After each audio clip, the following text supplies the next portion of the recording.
So everyone joining will be familiar with me kind of talking nonsense while everyone files in. But good afternoon. Thank you so much for joining us for another episode of Stewarts Soundbites. I think my tweet actually, Davey, was a bit over enthusiastic this week. I'm absolutely delighted and so thrilled to have Davey Jose with me today. Hello, Davey. Thank you so much for joining me. Oh, thank you. Well, thank you for having me here today. No, it's my pleasure. Now, I cannot get over everything that you do, your commitments, and you know how much you're invested in all of your commitments is absolutely amazing. So for everyone that's watching, for your benefit, Davey is an artist, a short filmmaker, a Stoke Mandeville Spinal Research Ambassador, a busy professional working in banking. Do we need to add any more, Davey? There's loads of stuff going on, and so super busy, but you've agreed kindly to come and speak to us today. And it's a really interesting conversation because we get kind of insights from all sorts of different people from different backgrounds and different experiences, and you've got a kind of unique experience to share, Davey, and talking about kind of your experience of living with spinal cord injury and how you've kind of used art and channeled that in your life and your therapy and everything. So thank you so much, Davey. And I know that everyone's gonna love this as much as I have, because we've already spoken, haven't we? And I've bored you with loads of questions.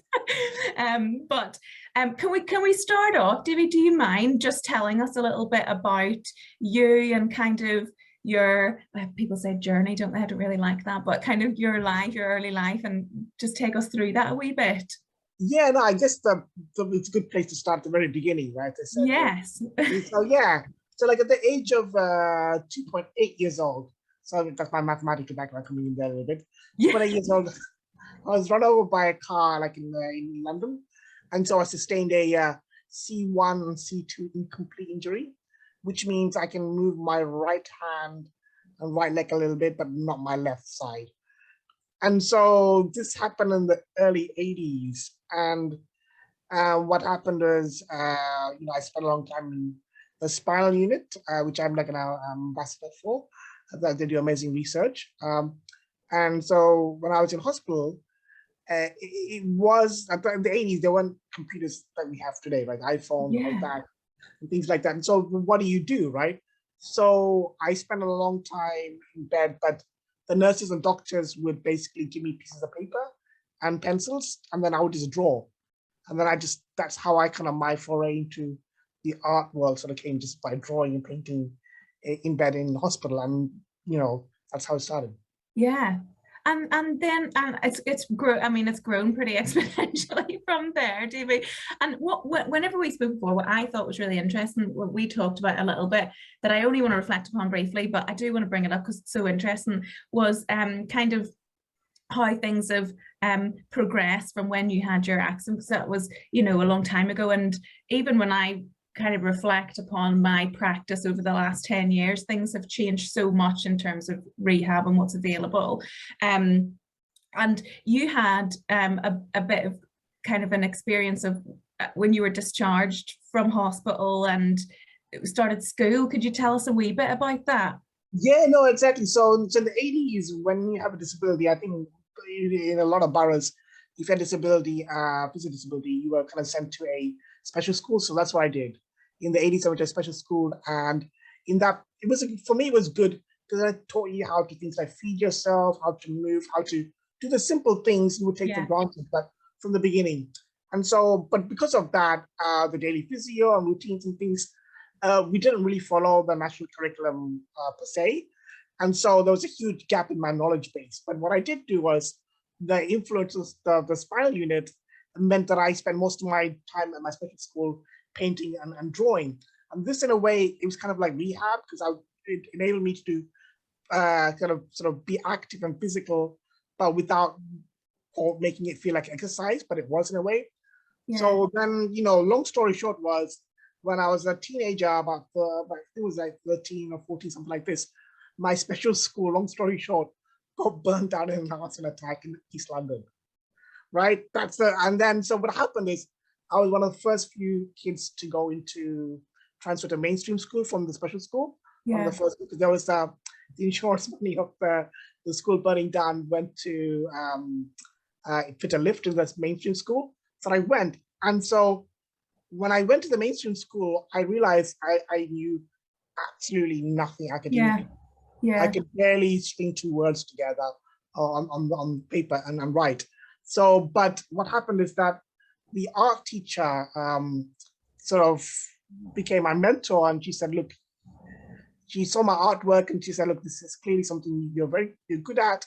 And then because of that, she encouraged me in other subjects outside of art. And then I realized that within about 1 or 2 years, I managed to catch up with all my studies, and mathematics in particular, I loved. And a few years later, I ended up reading like mathematics and computer science at Trinity in Cambridge. But it was the art that was a segue into leading more conference. When you're good at one thing, it kind of encourages children or your young people to have more confidence in other things. And that's kind of thing what happens. That's how art and rehab led to my journey after that. It's so interesting, because in my mind, and this is probably a bit kind of narrow-minded and naive, but I always think, you know, if you're good at art, then you tend not to be particularly skilled with maths and science. But it's so interesting to hear how you describe that your kind of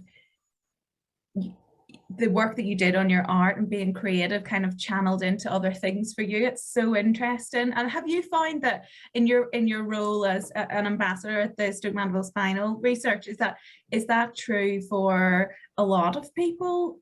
You know, is that something that you are quite passionate about telling people to whatever it is they're interested in? Have you found that feeds in really well to a program of rehab? Yeah, so in my head, you know, what the drawing did was that it allowed you to think logically. So before you put down lines, you're like, well, I'm going to structure it this way and that way. And the process of things like getting your pencils ready, the process of doing things, right? Applying layers, like any task can be broken down. And then when I was, so again, one of the other things I did as a young kid after leaving hospital was learn to program. And I saw the like the connection between drawing and programming, very logical and step-by-step process. And then from the programming, I realized, well, actually, art is a bit like programming, and programming is a lot like mathematics. And that was the connection, right? And so when you start learning one thing, you know, it breeds confidence. And when you have mentors and school teachers and parents very supportive, and medical staff, then it encourages you, you know, to discover things you can do, right, that interest you. Yeah, and I suppose that's quite important in terms of people who have suffered a catastrophic injury, who think, well, what use is this? Or, you know, it's an important message, isn't it, for everyone that's been injured, and for all of us that are working with catastrophically injured people, to bear in mind in terms of rehab. And your art, I mean, you're so modest about this, David, I can't even believe you haven't mentioned it yet, but you have really developed your art, and you put together an amazing exhibition. And I'm going to make sure that the links to all of the you know, the images and the videos and stuff are available after this, but tell us a little bit about that. Yeah, no, absolutely. So, you know, fast forward many years to a couple of years ago. So I'd been painting, you know, things like still life and landscapes over the years sporadically. And like in 2018, I think it was, only recently, a few people saw my artworks and they offered me exhibitions. And first, like, no, I'm not an artist. I don't exhibit. I just do this because I enjoy it. But then what happened is that I read this quote by an author called B.A. Rifkin. And it said something like, the doctor studies the body to improve its fate, the artist to improve its spirit. And it really appealed to me because it was a book about the relationship between medicine and art throughout history, and how one has leveraged the other. That's how doctors study the body, by people drawing inside. Then I started drawing the spinal cord inside the human body, because it's something I grew up with in the spinal unit, like seeing x-rays of myself and other friends and other patients, because that's how you learn about what's going on or what's not working in the body to fix it, right? Yeah. And then I sort of felt like art, so then I created a series called The Living with Spinal Cord Injury, which is also called The Cure. The reason it's called The Cure is it's not because necessarily we're looking for a cure to fix disability, but art as the cure itself, right? Yeah. As a metaphor for life. And so then basically Mr. Belshi at Stoke Spinal Unit said, look, he saw some of the spinal paintings I did and said, look, can we exhibit them at the spinal unit?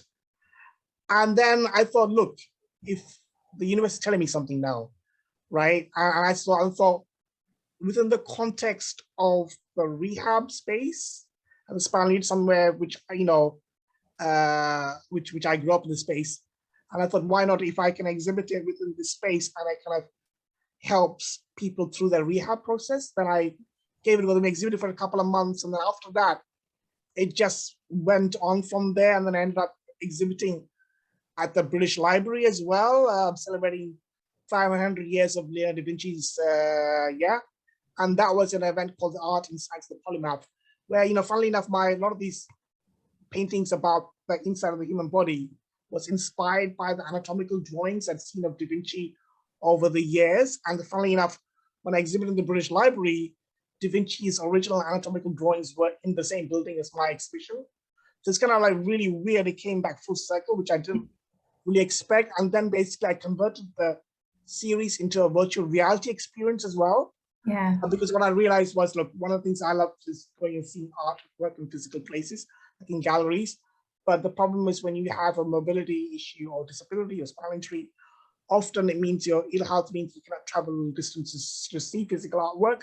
But I thought, okay, what might the future look like? The future might look like if you are rehabbing in the spinal unit, you might put a VR headset on and you can experience these art things. So I converted a VR short film called The Cure. And then it was picked up by a number of film festivals around the world. I even went to Korea before the pandemic in 2019. That's because amazing. Yes, it was in a it was in a film festival, official Academy Award nomination film festival. Yeah. And then it was competing in the same category as another director who won an Oscar for Disney. And yeah, so it's amazing how art can take you different places I would never expect. So I went to Korea, then in London it won a film festival, best VR film director. Then what was it? Then exhibited in New York as well, the Museum of Moving Image. But yeah, and then even to like before the pandemic, I had a month-long solo exhibition in Canary Wharf. And then even when the pandemic hit, when exhibitions and things stopped, the BBC saw my artwork. And the BBC ran a profile on the Royal Academy Summer Exhibition Show in 2020. So they profiled my artwork. So yeah, so that was really an interesting journey, basically, you know, through the artwork. It was amazing, Dave. I mean, an interesting journey. You're so modest, but it's absolutely incredible. And there are some videos online, and I'm going to make sure that everyone can have access to the links because it's so good. And the whole point, Davey, wasn't taking these kind of iconic pieces of art and trying to kind of normalize disability and you know, what kind of reactions have you had to it? You know, when you go to Stoke Mandeville and things, what's the reaction? You know, absolutely. So, you know, like the Cure series, so Living Spinal Cord Injury, was broken into two parts. One was like the internal anatomicals, one was the external. So basically what I did was I took iconic paintings people have seen, but you may not know the name or who did it, but you kind of seen the, you know, the woman in gold or Clemson in gold, or the Mona Lisa or the girl with the pearl earring. Then I took those images and I kind of reinterpreted them, but with that kind of disability theme on top. So the Mona Lisa would wear a hand splint, which had made like the Stoke Mandeville, you know, all of the kind of the orthotics. Or I would give basically, you can see kind of the woman in Klimt's spinal cord shining through. So it's called the woman with the gold orchid spine.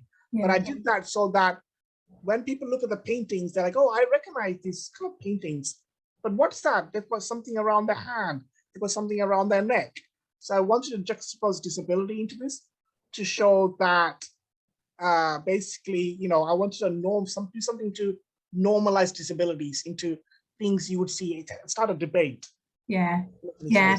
They're hugely clever and thought-provoking and massively impressive. So everyone watching, I'd urge you to have a look. I'll make sure the links are available. But it's brilliant. And I suppose, Davey, to wrap up, because I never leave myself enough time to wrap up properly, but I wanted to ask you a little bit about kind of,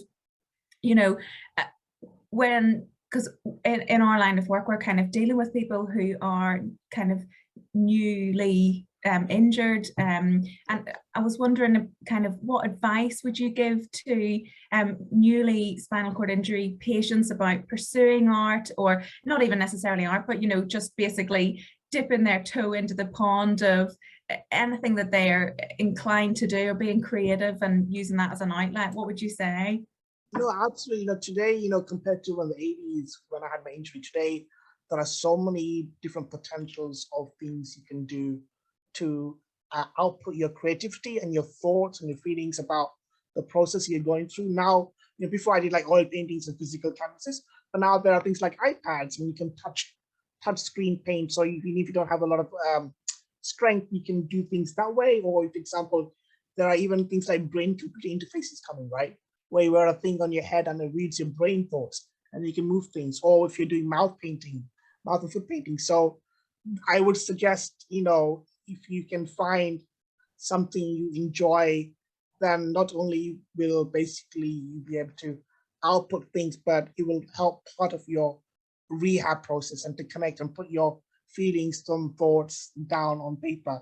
It's no different to poets and artists putting down, if they wanted to create, but it's part of processing that for you and then basically starting this kind of new adventure you have.